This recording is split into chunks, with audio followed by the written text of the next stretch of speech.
લા તું શરદી માટે ભુવા પાસે ગઈ? અલા આવું હોય. જો તો લાવ. હાલો સાંભળો. લા તું કેમ આ 2-3 દિવસથી ઘરે આવતી નહીં?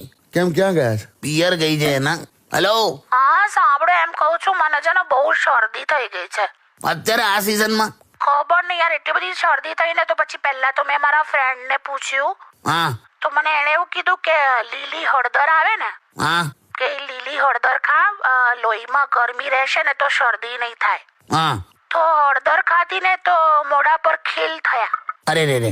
પછી મેં મારી બીજી ફ્રેન્ડ ને પૂછ્યું કે આનું શું કરું, તો એણે મને કીધું કે કાળી દ્રાક્ષ ને છે ને રાત્રે પલાળી દેવાની અને સવારે ખાઈ નાખવાની, હા તો કેવું શરીરમાં ઠંડક થશે. તો મેં એ ચાલુ કર્યું ને તો પાછી શરદી થઈ ગઈ. બોલ અલા શું કરું યાર. નાસ લે, તું સિમ્પલ નાસ લેવાનું ચાલુ કરી દે.